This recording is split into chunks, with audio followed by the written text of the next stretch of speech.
باللہ من الشیطان الرجیم بسم اللہ الرحمن الرحیم وبہ نستعین وہو خیر المعین و خیر الناصرین۔ آج جس موضوع پہ گفتگو کریں گے وہ ہے عصمت۔ گزشتہ درس کے اندر اختتام یعنی آخری وقت میں ہم نے بیان کیا تھا عصمت کے حوالے سے کہ عصمت کا مطلب ہے خود کو بچانا لغت کے اندر، لیکن اصطلاحی زبان میں اور عقائد کی زبان میں کہا جاتا ہے معصوم اسے کہ جو اپنے آپ کو ہر قسم کے گناہ سے محفوظ رکھتا ہے۔ پھر اس کے بعد ایک نقطہ بیان کیا کہ جس میں عرض ہوا تھا کہ عصمت کا تعلق دو چیزوں سے ہے، کبھی عصمت کا تعلق علم سے ہے اور کبھی عصمت کا تعلق عمل سے ہے۔ تو علم کے حوالے سے جو عصمت کا جو تعلق تھا وہ ہم نے بیان کیا کہ کبھی خطا علم کے اندر ہوتی ہے اور کبھی خطا عصمت عمل کے اندر ہوتی ہے۔ علم کے حوالے سے ہم نے کہا تھا کہ جہاں علم حضوری ہوتا ہے وہاں خطا کا امکان بالکل نہیں ہے، اور جہاں علم حصولی ہوتا ہے وہاں امکان خطا موجود ہے۔ چونکہ اہل بیت علیہ السلام اور انسان کامل کے پاس علم حضوری ہوتا ہے تو وہ ان علمی خطا سے محفوظ ہوتے ہیں۔ آج جو اس کا دوسرا حصہ ہے عصمت کا جو عمل سے تعلق رکھتا ہے اس کے حوالے سے ہم کچھ گفتگو کریں گے اور جو اس کے بعد نکات ذکر ہوں گے۔ عمل کے حوالے سے بھی عصمت کا مطلب کچھ اس طریقے سے ہے کہ انسان جو حجت خدا ہوتا ہے، انسان کامل ہے، امام ہے، نبی ہے، رسول ہے، وہ عمل میں بھی کبھی خطا نہیں کرتے، کبھی گناہ کے مرتکب نہیں ہوتے۔ پہلے بھی عرض ہوا کہ عصمت کا لفظ یا معصوم ہونا یہ قرآن کے اندر ذکر نہیں ہوا، لیکن اس کی جگہ قرآن کے اندر دوسری آیات ذکر ہوئی ہیں کہ جس سے ہم عصمت کو سمجھ سکتے ہیں۔ مثلا قرآن کی آیت ہے کہ اولئک الذین ھدی اللہ فبہداہم اقتدہ، کہ اللہ نے ان کو ہدایت کی۔ یہ ہدایت عصمت کو بیان کرتی ہے۔ اسی حوالے سے دوسری آیت ہے کہ فَمَن يَهْدِ اللَّهُ فَمَا لَهُ مِن مُضِلٍّ، کہ جس کو خدا ہدایت کر دے اس کے لیے کوئی گمراہ کرنے والا نہیں ہوتا۔ جب اگر خدا کسی کی ہدایت کی ضمانت لے لیتا ہے یا اس کی ہدایت کر دیتا ہے تو کوئی بھی اس کو گمراہ نہیں کر سکتا۔ اس کے علاوہ دوسری بھی آیات ہیں جیسے اِنَّا أَخْلَصْنَاهُمْ بِخَالِصَةٍ ذِكْرَ الدَّارِ، کہ جو بہت زیادہ کیا آخرت کو یاد کرتے ہیں ہم نے ان کو پاک کر دیا، ان کو ہم نے مخلص بنا دیا۔ اور یہاں بریکٹ کے اندر یہ میں عرض کرتا چلوں کہ بزرگان کہتے ہیں کہ جتنا انسان قیامت کو، آخرت کو، معاد کو یاد کرنے سے خدا کے نزدیک ہوتا ہے شاید ایسی کوئی اور چیز ہو دین کے اندر۔ آگے جوادی عاملی خدا ان کی جو ہے عمر طولانی کرے، وہ ہمیشہ فرماتے ہیں کہ قرآن کے اندر دیکھیں تو سب سے زیادہ جو چیز ذکر ہوتا ہے جس چیز کا وہ ہے قیامت کا ذکر، اور شاید اس کی وجہ یہی ہے کہ انسان اگر غفلت سے باہر آتا ہے تو فقط قیامت کے ذکر سے اور آخرت کے ذکر سے آتا ہے۔ یعنی انسان کے ہدایت کے لیے جو سب سے اہم عنصر ہے وہ ہے قیامت کا ذکر۔ تو یہاں اس آیت میں بھی یہی ہے کہ جو زیادہ آخرت کو ذکر یاد کرتے ہیں تو خدا کہتا ہے کہ ہم نے ان کو پاک قرار دے دیا اور ان کو خالص بنا دیا۔ اسی طریقے سے آیت تطہیر بھی انما یرید اللہ لیذھب عنکم الرجس اہل البیت ویطہرکم تطہیرا، یہ آیت بھی عصمت پر دلالت کرتی ہے۔ اور ایک حدیث کے اندر جو ہے وہ سرات جو ہے عصمت کا لفظ آیا ہوا ہے کہ جہاں حدیث میں یہ ہے کہ الامام معصوم مؤید موفق مسدد وقد امن الخطایا والزلل والعصا، یعنی امام معصوم ہوتا ہے، خدا کی طرف سے اس کو تائید ملی ہوئی ہوتی ہے اور کامیاب ہوتا ہے اور خطا اور لغزشوں سے محفوظ ہوتا ہے۔ تو یہاں لفظ معصوم جو ہے استعمال ہوا ہے۔ تو روایات کے اندر کوئی ایسا لفظ نہیں ہے عصمت کے حوالے سے، لیکن کچھ اور الفاظ ہیں جو عصمت کو بیان کرتی ہیں، لیکن روایات کے اندر صراحت کے ساتھ لفظ عصمت موجود ہے۔ اس کے بعد جو ہے اب عمل کے اندر عصمت سے مراد یہی ہے کہ امام یا کوئی نبی اپنے فردی کاموں میں، اجتماعی کاموں میں اور خدا کی طرف جب لوگوں کو ہدایت کرتا ہے تو وہ خدا کی طرف جو رستہ جاتا ہے اسی پر ہی وہ رہتا ہے، یعنی اس کے عمل میں کوئی کسی قسم کی لغزش نہیں رہتی، وہ خود بھی خدا کی طرف جا رہا ہوتا ہے اور اپنے ساتھ خود دوسروں کو بھی خدا کی طرف لے جاتا ہے، کبھی گمراہ نہیں ہوتا، ہمیشہ صراط مستقیم ہی پر رہتا ہے۔ بلکہ اس طرح کہا جائے کہ اہل بیت کا عمل، ان کی سیرت خود صراط مستقیم ہے۔ یہ ایک مطلب کہ حجت خدا، انسان کامل، عمل کے اندر بھی خطا سے محفوظ ہیں، گناہ سے محفوظ ہیں، اور اسی طریقے سے یہ ائمہ اطہار علم کے حوالے سے بھی خطا سے محفوظ ہیں۔ اس کے بعد جو دوسرا نقطہ ہے وہ یہ ہے کہ عصمت کا راز کیا ہے، سر کیا ہے، کیوں جو ہے امام عمل کے اندر معصوم ہوتا ہے۔ مقدمے کے طور پر عرض کروں کہ جب بھی ہم کوئی کام شروع کرنے جاتے ہیں تو دو مرحلوں سے گزرنا پڑتا ہے، یعنی ہمارا کام، ہمارا فعل ہمیشہ دو کاموں کے بعد ہوتا ہے، دو مرحلوں کے بعد ہوتا ہے، دو چیزوں کے بعد ہوتا ہے۔ ایک یہ کہ ہمیں علم ہونا چاہیے، شناخت ہونی چاہیے اس فعل کے متعلق کہ یہ فعل ہمارے لیے فائدہ مند ہے یا نہیں، یہ کام ہمارے لیے فائدہ مند ہے، مصلحت رکھتا ہے نہیں رکھتا، پہلے ہمیں علم اور جانکاری ہونی چاہیے، ایک مرحلہ یہ۔ دوسرا مرحلہ کیا ہونا چاہیے؟ انگیزہ ہونا چاہیے، تمایل ہونا چاہیے اس کام کی طرف، اس فعل کی طرف۔ جب یہ دو مرحلے پورے ہوتے ہیں تو ایک عمل ہم سے سرزد ہوتا ہے،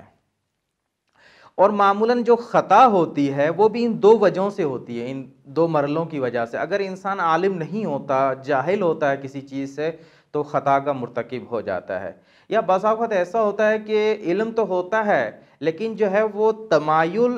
اس کا جو ہے وہ ان ہوا اور ہوس کے تحت جو ہے وہ مغلوب ہو جاتا ہے، ہوا و ہوس اس کے اوپر غالب آ جاتی ہیں، اس کی خواہشات جو ہے اس کی تمایل کے اوپر غالب آ جاتی ہیں، تو وہ پھر وہ فعل انجام نہیں دیتا۔ مثال کے طور پر ہم دیکھتے ہیں کہ نماز ایک اچھا کام ہے، جانتے ہیں، علم رکھتے ہیں، خدا نے کہا ہوا ہے، اہل بیت نے کہا ہوا ہے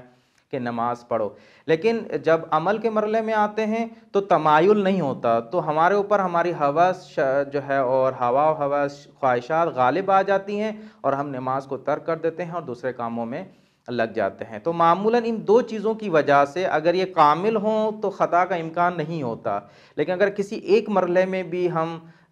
فرض کریں کہ عالم نہ ہوئے، جاہل ہوئے، یا ہمارا تمایل جو ہے وہ اچھی چیز کی طرف نہ ہوا بلکہ وہ ہوس اور ہوا کے پیچھے چلا گیا ہمارا انگیزہ، تو فعل ہم سے جو ہے وہ جو سرزد ہوتا ہے وہ خطا یا گناہ کی صورت میں ظاہر ہوتا ہے۔ جبکہ ائمہ اطہار میں ہم دیکھتے ہیں یا حجت خدا میں یہ دونوں چیزیں کاملاً موجود ہیں، یعنی وہ علم رکھتے ہیں ہر چیز کا،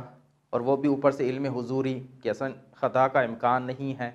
اور دوسری جانب سے جو ہے وہ چونکہ ولی خدا ہیں، امام ہیں، خدا نے ان کو انتخاب کیا ہے، تو ان کی پوری توجہ خدا کی طرف ہوتی ہے، کبھی بھی ان کے انگیزہ یا تمایل خدا کے علاوہ کوئی اور چیز نہیں ہوتی۔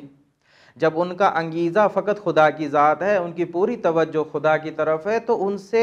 گناہ یا خطا کا امکان ممکن نہیں ہے۔ تو یہ دو مرحلے ان کے لیے جو ہے وہ مکمل ہوتے ہیں، اور اسی کے بلبوتے پہ کبھی بھی ان سے گناہ کا کام سرزد نہیں ہوتا۔ اور اس کے بعد جو بات کا جو نقطہ ہے، اچھا اسی کے ضمن میں یہ عرض کرتا چلوں کہ یہ امام جب بھی کوئی کام انجام دیتے ہیں تو وہ ایسا نہیں ہے کہ کوئی چیز حق ہو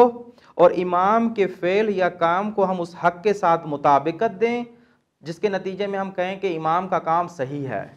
بلکہ روایات کے مطابق خود امام کا فعل حق کو بناتا ہے، یعنی خود حق جو ہے امام کے فعل کے تابع ہوتا ہے۔ اب کہا جاتا ہے کہ حق کا معیار کیا ہے، یعنی اگر ہم دیکھنا چاہیں کہ کسی فعل کا معیار کیا ہے کہ حق ہے، یہ کیسے پہچانے کہ یہ فعل حق ہے اور یہ فعل حق نہیں ہے، تو کہا جاتا ہے کہ اس کا معیار یہ ہے کہ ہر وہ چیز جو انسان کی شہادت کا سبب بنے، اس کے کمال کا سبب بنے، وہ چیز حق ہوتی ہے۔ اچھا پھر شہادت کس چیز میں انسان کی؟ کہتے ہیں انسان کی شہادت خدا کے قرب میں ہے، اللہ کے قریب ہونے میں ہے، یعنی ہر وہ چیز کہ جو خدا کے قریب کر دے وہ ہوتی ہے شہادت انسان کی سبب بنتی ہے، اور جو چیز شہادت انسان کی سبب بنے وہ حق ہے۔ تو اگر دیکھا جائے تو امام علیہ السلام یا دوسرے ائمہ یا حجت خدا، ان کا کام یہی ہوتا ہے کہ وہ ہمیں خدا کے قریب کرتے ہیں، تو پس چونکہ ان کا کام خدا کے قریب ہونا ہے اور وہ خود بھی قریب ہیں تو وہ خود حق ہیں، وہ سراپا وہ مجسمہ حق ہیں۔ اسی لیے حدیث میں ملا ہے کہ علی حق کے ساتھ ہیں، حق علی کے ساتھ ہے۔ پھر بعد میں کیا جملہ ہے اس کے آگے کہ اے خدا حق کو اس طرف کر دے جس طرف علی ہوں، یعنی جو کام امام انجام دے دے وہ حق ہوتا ہے، چونکہ اس ہر امام کے کام میں ایک قسم کا خدا کے قریب ہونے کی صلاحیت ہوتی ہے، وہ خدا کے قریب کرتا ہے وہ فعل، تو لہٰذا خدا اہل بیت کا ہر فعل حق ہوتا ہے۔ اس کے بعد جو نقطہ ہے، مطلب ہے وہ یہ ہے کہ دائرہ عصمت کیا ہے، کہاں تک ہے، یعنی عصمت کا تعلق کہاں تک ہے، کن کن چیزوں میں ہے۔ ویسے تو کلامی کتابوں میں یہ بیان ہوتا ہے کہ وحی کو لینے میں، وحی کو حاصل کرنے میں، اور وحی کی تبلیغ میں، وحی کو پہنچانے میں، اور اسی طریقے سے وحی پر عمل کرنے میں کہتے ہیں کہ یہ معصوم ہوتے ہیں، عصمت کا دائرہ آتا ہے۔ یعنی جب ایک نبی یا ایک رسول یا کوئی امام جب الہام لیتا ہے، یا نبی جب کوئی وحی لیتا ہے، تو اس وحی لینے میں بھی یہ معصوم ہوتے ہیں، وحی کو پہنچانے میں بھی یہ معصوم ہوتے ہیں، اور وحی پر عمل کرنے میں بھی معصوم ہوتے ہیں۔ لیکن یہاں کتاب کے اندر ان کے علاوہ ایک دوسری چیزوں کی طرف بھی اشارہ کرتے ہیں، وہ یہ کہ ان کا دائرہ عصمت ایک یہ ہے کہ یہ سہون یعنی غلطی سے بھی کبھی کوئی گناہ کا کام انجام نہیں دیتے۔ یہ تو پتہ ہے کہ جان بوجھ کر جانتے ہوئے کبھی یہ گناہ کی طرف نہیں جائیں گے، خطا کی طرف نہیں جائیں گے، لیکن سوال یہ پیدا ہوتا ہے کہ کیا یہ کبھی بھولے سے، انجانے سے کوئی گناہ کر بیٹھیں، کوئی خطا کر بیٹھیں؟ کیا ان کی زندگی میں، آئمہ کی زندگی میں یا حجت خدا کی زندگی میں ایسا ملتا ہے؟ تو کہا جاتا ہے کہ نہیں، یہ سہون بھی، بھولے سے بھی کبھی کوئی گناہ انجام نہیں دیتے۔ کہتے ہیں اس کی وجہ یہ ہے کہ اگر یہ بھولے سے انجام دیتے ہیں تو وہ جو غرض رکھی ہوئی ہے عصمت کے اندر خدا نے، وہ حاصل نہیں ہوگی،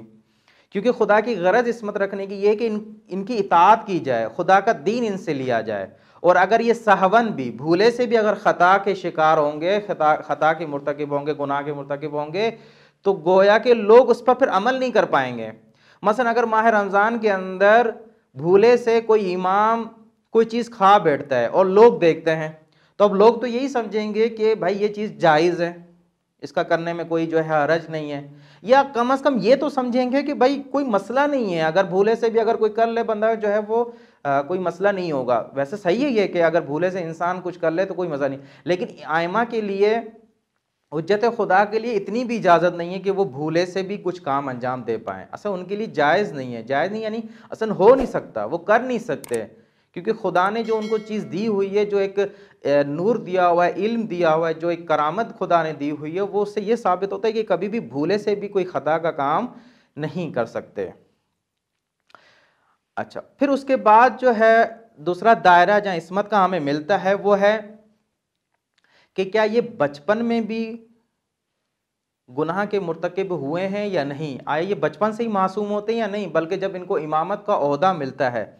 یا نبوت کا عہدہ ملتا ہے یا رسالت کا جب عہدہ ملتا ہے، منصب ملتا ہے، تب جا کے یہ جو ہے امام معصوم ہوتے ہیں اور گناہ سے بچے ہوئے ہوتے ہیں، لیکن بچپن میں آیا یہ معصوم ہوتے ہیں نہیں ہوتے ہیں؟ تو ایک آیت کے ضمن میں یہ ثابت ہوتا ہے کہ یہ نہیں، یہ بچپن میں بھی معصوم ہوتے ہیں۔ یعنی جو شخص ظالم ہو، کیونکہ قرآن کے اندر گناہ کو ظلم سے تعبیر کیا گیا ہے کہ جو بھی گناہ گار ہوتا ہے، جو بھی معصیت کرنے والا ہوتا ہے، اس کو ظالم کہا گیا ہے۔ تو ایک روایت کے مطابق یہ ملتا ہے کہ خدا کا منصب، امامت خاص طور پر، یا رسالت یا نبوت لے لیں، یہ کسی ظالم شخص کو، کسی گناہ گار شخص کو نہیں مل سکتا۔ اب یہاں علامہ طباطبائی رحمۃ اللہ علیہ لکھتے ہیں کہ ہمارے استاد سے پوچھا گیا کہ یہ آیت کہ جو حضرت ابراہیم نے تقاضا کیا تھا کیا میری ذریت میں بھی یہ امامت ہوگی، اور پھر خدا کا یہ کہنا کہ ظالمین کو یہ عہدہ نہیں ملتا، تو یہاں جو ہے وہ کہتے ہیں کہ ہمارے استاد سے پوچھا گیا کہ یہ کیسے یہ آیت جو ہے وہ عصمت پر دلالت کرتی ہے؟ تو کہتے ہیں کہ 4 صورتیں ہو سکتی ہیں۔ یا تو یہ کہ ایک انسان ایسا ہے کہ جو کسی نے کبھی گناہ نہیں کیا، کبھی بھی، بچپن سے لے کے اور آخر تک کبھی کوئی گناہ نہیں کیا، ایک۔ دوسری صورت، یا تو اس نے گناہ ہے، شروع سے گناہ کرتے ہوئے آ رہا ہے۔ تیسری صورت یہ کہ شروع میں گناہ کیا ہے، بعد میں توبہ کرتا ہے۔ اور چوتھی صورت یہ ہے کہ شروع میں اس نے جو ہے وہ نیکی کے کام کیے ہیں، اچھائی کے کام کیے ہیں، لیکن بعد میں جو ہے وہ گناہ کرتا ہے، برائیاں انجام دیتا ہے، لیکن جو ہے وہ توبہ نہیں کرتا۔ تو علامہ کہتے ہیں کہ اس سے دو صورتیں تو ہر صورت میں خارج ہو جاتی ہیں، وہ اس میں آیت میں بیان نہیں ہوتی، کیونکہ حضرت ابراہیم اصلا ان کی شان نہیں ہے کہ وہ تقاضا کریں امامت کا ان لوگوں کے لیے کہ جو ساری زندگی گنہگار ہیں، یا وہ لوگ کہ جو کیا نام ہے شروع سے پہلے اچھے کام کرتے ہیں اور بعد میں برائی کے کام انجام دے رہے ہیں۔ اصلا ان لوگوں کے لیے حضرت ابراہیم تقاضا نہیں کرتے امامت کا۔ رہ جاتی ہیں دو صورتیں، کون کون سی؟ کہ جو شروع سے ہی پاک رہا ہو، معصوم رہا ہو، کسی قسم کا گناہ نہ کیا ہو، اور دوسری صورت جو رہ جاتی ہے اس آیت کے اندر، جس کے لیے ہم کہہ سکتے ہیں کہ حضرت ابراہیم تقاضا کرنا چاہ رہے ہیں اپنی ذریت کے لیے، وہ ہے کہ جہاں وہ شروع میں تو گنہگار ہو لیکن بعد میں توبہ کر لی ہو۔ تو کہتے ہیں علامہ کہتے ہیں کہ اس میں سے تو وہ دوسری صورت جو ہے کہ جہاں وہ شروع میں گنہگار ہو اور بعد میں توبہ کر لی، یہ آیت سے خارج ہے۔ کیوں؟ کیونکہ جب اس نے شروع میں گناہ کیے ہیں، اگرچہ بعد میں توبہ کر لیے، لیکن ظالم شمار ہوگا، اس نے معصیت کی ہوئی ہے، اور قرآن کہتا ہے کہ ظالمین کو یہ عہدہ نہیں ملے گا۔ تو پس آخر میں جو رہ جاتا ہے وہ لوگ رہ جاتے ہیں کہ جنہوں نے کبھی بھی گناہ نہ کیا ہو،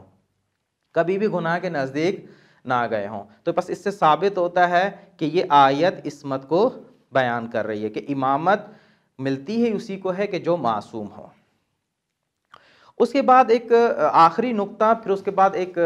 کچھ آیتیں بیان کریں گے جس سے وہ ثابت کرنا چاہتے ہیں کہ بھائی انبیاء نے تو اس گناہ کیا ہے اور آیت بھی اس کو بیان کر رہی ہے۔ آخری جو نقطہ رہ جاتا ہے اس کے بعد پھر ان شبہات کی طرف آئیں گے کہ وہ یہ کہ آیا یہ عصمت اختیار کے ساتھ ٹکراتی تو نہیں ہے؟ کیسے ہو سکتا ہے کہ ایک انسان معصوم ہو اور دوسری طرف سے جو ہے وہ اختیار رکھتا ہو؟ کیونکہ ان کے ذہنوں میں، اعتراض کرنے والوں کے ذہنوں میں شاید یہ ہوتا ہے کہ معصوم کا مطلب یہ ہے کہ خدا نے ان کو گناہوں سے بچایا ہوا ہے، یہ مجبور ہیں کہ گناہ نہ کریں۔ معصوم حضرات یہ اصلاً مجبور ہیں کہ گناہ کی طرف نہ جائیں، کیونکہ خدا نے ان کو اجازت نہیں دی ہوئی۔ خدا جب بھی یہ گناہ کی طرف جاتے ہیں خدا ان کو روک دیتا ہے۔ تو پس یہ تو مجبور ہوئے گناہ نہ کرنے میں، عصمت کے اندر تو ان کے پاس کوئی اختیار نہیں ہے۔ تو کہا جاتا ہے کہ ایسا ہرگز نہیں ہے، یہ اپنے اختیار کے ساتھ، مجاہدت کے ساتھ اور خدا کی پیروی کرتے ہوئے یہ کمال حاصل کرتے ہیں۔ ایسا نہیں کہ خدا نے ان کو مجبور کیا ہوا ہے گناہ نہ کرنے پر، نہیں، بلکہ ان کے پاس اختیار ہوتا ہے اور اپنے اختیار کی بنیاد پر ہی یہ گناہ سے بچتے ہیں۔ کیوں بچتے ہیں؟ کیونکہ خداوند متعال نے ان کے قلب کو، ان کے باطن کو نورانی کر دیا ہے، پاک کر دیا ہے۔ یہ گناہ کو سمجھ جاتے ہیں، یہ کسی بھی فعل کو، کسی بھی کام کی جو ہے جب بھی وہ دیکھتے ہیں گناہ کے کام کو، ان کو ان سے نفرت ہوتی ہے۔ مثلا جیسے سادہ سی مثال دے دیں کہ ایک انسان دیکھتا ہے یہ غلاظت ہے، یہ گندی چیزیں، کبھی بھی جان بوجھ کر نہیں کھائے گا، اختیارا نہیں کھائے گا، اصلاً سوچے گا بھی نہیں۔ ائمہ اطہار بھی اسی طریقے سے ہیں، گناہ اور معصیت کے فعل سے ان کو بدبو آتی ہے، ان کو نفرت ہوتی ہے، کبھی بھی اس کام کو انجام نہیں دیتے۔ ان کا دل، ان کا قلب، ان کے باطن نورانی ہوتا ہے، اور اس نورانیت کی وجہ سے وہ کبھی بھی گناہ کی طرف نہیں جاتے۔ ہاں یہ کہہ سکتے ہیں کہ یہ نورانیت خدا کی طرف سے ہے۔ اگر ہم توحید افعالی کے عقیدے کو دیکھیں تو دنیا کے اندر جو بھی چیز ہے خدا کی طرف کی نسبت ہے، لیکن اس طریقے سے بھی نہیں ہے کہ وہ مخلوق کی طرف بھی ہم نسبت نہیں دے سکتے۔ جس طریقے سے ایک انسان رزق حاصل کرتا ہے تو ہم یہ کہتے ہیں کہ خدا نے اس کو رزق دیا ہے۔ اب اس کا مطلب یہ نہیں ہے کہ اب اس نے خود کچھ نہیں کیا، اس نے اصلا وہ رزق اس کے لیے جو ہے اس نے کچھ جدوجہد نہیں کی، کوئی کوشش نہیں کی، نہیں۔ جس طریقے سے ہم نسبت دیتے ہیں کہ اس شخص نے رزق حاصل کیا، اسی طریقے سے یہ بھی نسبت دیتے ہیں خدا کی طرف کہ خدا نے اس کو رزق عطا کیا ہے۔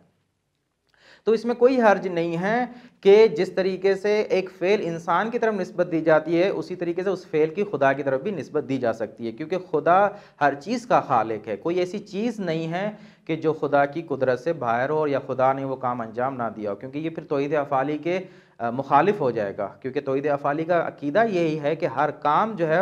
وہ خدا کے اذن سے اور خدا کی قدرت سے انجام پاتا ہے۔ اس کے بعد جو آخر میں جس چیز کو ہم بیان کرنا چاہ رہے ہیں، جو آخری مطلب ہے اس درس کا عصمت کے حوالے سے، وہ یہ کہ کچھ آیتیں ایسی ملتی ہیں جس سے ظاہر ہوتا ہے کہ اہل بیت یا انبیاء جو ہے وہ معصیت کار تھے، نعوذ باللہ، انہوں نے گناہ کیے ہیں اور خدا نے پھر وہ گناہ معاف کر دیے ہیں۔ دیکھیں ایک آیت ہے کہ جس کے اندر سورہ فتح کے اندر ایک آیت کہ بسم اللہ الرحمن الرحیم انا فتحنا لک فتحا مبینا لیغفر لک اللہ ما تقدم من ذنبک وما تأخر ویتم نعمتہ علیک ویہدیک صراطا مستقیما۔ تو اس آیت میں ہے کہ ہم نے تمہیں جو ہے وہ کامیابی دی، ایک واضح ایک روشن کامیابی دی، اور یعنی جنگ کی صورت میں انہوں نے جنگ کی اور وہاں ان کو جو ہے فتح حاصل ہوئی۔ اب کیوں دی ہم نے یہ آپ کو فتح؟ تاکہ جو ہے خدا آپ کے وہ گزشتہ گناہ کے جو بعض اس طریقے سے معنی کرتے ہیں کہ تمہارے گزشتہ گناہ اور آئندہ والے گناہ جو ہے خدا ان کو معاف کر دے، اور اپنی نعمت کو خدا تمہارے اوپر تمام کر دے اور تمہیں صراط مستقیم کی ہدایت کرے۔ دیکھیں اس آیت سے تو یہی سمجھ میں آتا ہے کہ اگر ہم سادہ طور پر دیکھیں تو ایسا لگتا ہے کہ رسول خدا کی طرف جو ہے کچھ گزشتہ اور آئندہ گناہ کی طرف نسبت دی گئی ہے، اور یغفر غفران کی بھی جو ہے تعبیر استعمال ہوئی کہ خدا تمہارے گناہ معاف کر دے۔ تو لوگوں نے یہی سمجھا کہ اس سے کہ بھائی یہ تو گناہ پر اور معصیت پر دلالت کرتی ہے، تو کیسے جو ہے وہ انبیاء معصوم ہوئے؟ تو کہتے ہیں کہ اگر معمولاً یہ خطا ان سے ہوتی ہے، یہ ان لوگوں کو جو ہے یہ مشکل پیش آتی ہے کہ جو زیادہ قرآن میں وارد نہیں ہوتے، قرآن کی ادبیات سے، قرآن کے الفاظ سے ان کو لغت کا علم یا ادبیات کا علم جو ان کے پاس نہیں ہوتا گہرائی کے ساتھ، تو وہ یہاں یہی غلطی کر بیٹھتے ہیں۔ اب دیکھا جائے کہ یہ کیسے جو ہے وہ عصمت پر دلالت کرتی ہے اور ان کے گنہگار نہ ہونے پر دلالت کرتی ہے۔ کہتے ہیں کہ دیکھیں یغفر اور ضم کا معنی یہ نہیں ہے جو آپ لیتے ہیں کہ ضم زال نون بے کا معنی آپ لیں گناہ اور یغفر کا معنی لیں یعنی معاف کر دینا، ایسا نہیں ہے۔ لغت کے اندر جب ہم رجوع کرتے ہیں ذنب کہتے ہیں مثلا دم کو، اور یہاں سے ہم ایک یہ معنی اس سے نکالتے ہیں کہ ہر وہ کام جس کے برے نتائج نکلیں، یعنی جس سے کچھ اچھے نتائج حاصل نہ ہونے کی امید ہو، یعنی حاصل نہ ہو اچھے نتائج، برے کام اس کے اوپر مترتب ہوں، تو ہم کہتے ہیں ذنب، یعنی وہ کام ایسا ہے کہ جس کے اوپر برے کام اثر ہوں گے۔ اور یغفر کا غفران کا معنی یا غفران کا معنی یہ ہے کہ اس کو ڈھانپ دینا، اس کو چھپا دینا۔ تو آیت یہ کہہ رہی ہے کہ رسول نے جو کام انجام دیے ہیں، مثلا کافروں کے ساتھ انہوں نے جنگ کی ہے، یا مثلا جو ہے وہ ہجرت کی ہے مکے سے مدینے کی طرف، یا جو بھی خدا کے لیے، خدا کی راہ کے لیے یا خدا کی طرف لے جانے کے لیے جو بھی رسول خدا نے کام انجام دیے ہیں، وہ ایسے ہیں کہ جو کافروں کو نہیں کھٹکتے، کافروں کو جو ہے کھٹکتے ہیں، یعنی کافروں کو اچھے نہیں لگتے وہ کام۔ کافر ہر اس کوشش میں رہتے ہیں کہ کیسے نہ کیسے رسول کو یا رسول کے جو کام ہے اس کو ہم نقصان پہنچائیں اور اس کو کامیاب نہ ہونے دیں۔ تو یہی وجہ ہے کہ جب خدا نے ان کو فتح دی تو یہ کہہ دیا کہ یہ فتح جو تمہیں ہم دے رہے ہیں کافروں کے ساتھ جنگ کرنے میں، اس سے کوئی اچھے نتائج نہیں نکلیں گے کافروں کے لیے، کافر اس سے خوش نہیں ہوں گے۔ تو خدا کہہ رہا ہے کہ ہم کیا کریں گے، ہم اس کے جو برے اثرات ہوں گے اس فتح کے، ہم اس کو ڈھانپ دیں گے، اس کو چھپا دیں گے، تاکہ تمہیں وہ نقصان نہ پہنچا سکیں، تاکہ تمہارے راہ میں وہ مانع اور رکاوٹ نہ بن سکیں۔ تو آیت یہ کہہ رہی ہے، نہ کہ یہ آیت کہہ رہی کہ وہ جو ہے گنہگار ہیں یا انہوں نے گناہ کیے خدا نے وہ گناہ معاف کر دیے، کیونکہ خود آیت بتا رہی ہے کہ ہم نے تمہیں فتح مبین دی ہے۔ اور یہ بعد میں جو لے یغفر کی جو لام ہے ادبیات کی زبان میں اس کو لام تعلیل علت کہا جاتا ہے۔ اب یہ کیا معنی بنتا ہے کہ ہم تمہیں جو ہے وہ فتح دے دی ایک واضح، تاکہ جو ہے تمہارے گناہ جو ہے گزشتہ اور آئندہ معاف کر دیں۔ اس سے کیا ربط ہے ان دونوں میں، کیا سبب، کیسے یہ اس کی علت بن جاتی ہے؟ تو خود آیت بھی بتانا چاہ رہی ہے کہ واضح ہے کہ یہاں ذنب سے مراد گناہ نہیں ہے اور غفران سے مراد مغفرت نہیں ہے۔ اس کے بعد جو ہے وہ آخری مطلب انشاءاللہ جو ہے اگر موقع ملا وہ بعد میں اگلے درس میں اس کو ہم ملحق کر دیں گے۔ وصلی اللہ علیہ وآلہ وسلم۔